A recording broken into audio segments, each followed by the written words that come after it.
アッバード・ブン・タミームが、その叔父、アブドゥッラー・ブン・ザイド、アッラーが彼を喜ばれますようにから伝えた伝承です。彼は、アッラーの死と、彼にアッラーの平安と祝福あれがモスクの中で仰向けに横になり、片方の足をもう一方の足の上に乗せておられるのを見ました。また、イブン・シハーブがサイード・ブン・アルムサイヤブから伝えたところによれば、ウマルとウスマーン・アッラーが彼ら両人を喜ばれますようにもそのように、横になっていました、とのことです。サヒーフ・アルブハーリー第475番。ハディースの小説。預言者ムハンマドを彼にアッラーの平安と祝福あれは、その人生のあらゆる詳細が記録されている歴史上唯一の人物です。サハーバー・アッラーが彼らを喜ばれますようには彼を深く愛し、敬っていたため、私たちが彼を模範、アスワとできるように、彼のあらゆる行動を私たちに伝えてくれました。このハディースでは、アッバード・ブン・タミームがその叔父の目撃談として、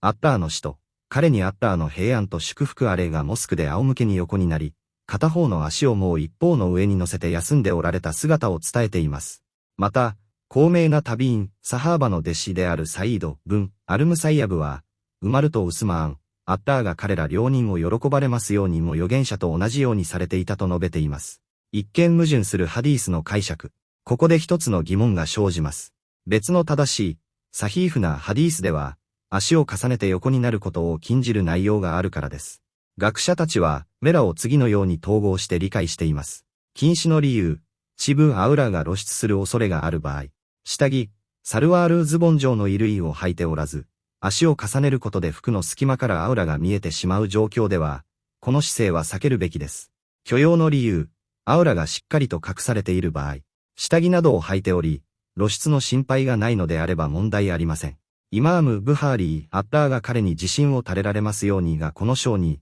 モスクで仰向けになり、足を伸ばす章という題をつけたのも、アウラが守られているという前提に基づいています。廃止・ナンスフか、状況的解釈か。ウマルやウスマーンがこの行動を続けていたことは、この許容が、廃止・マンスーフされたものではない証拠です。一部の学者は、禁止のハディースは後に廃止された、と主張しましたが、多くの学者は、アウラ露出の懸念があるかどうかという状況によって使い分けるべきだと結論付けています。二つのハディースを両立させる、状況に応じて解釈する、方が、一方を無効、廃止とするよりも優先されます。なぜなら、解釈による統合が可能な限り、安易に廃止とみなすべきではないからです。ハディースから得られる教訓と益、姿勢の許容、アウラ・チブーが露出する恐れがない限り、仰向けに横になり、片方の足をもう一方の上に乗せることは許容、ムバーハされる。モスクでの休息、モスクの中で横になって休んだり、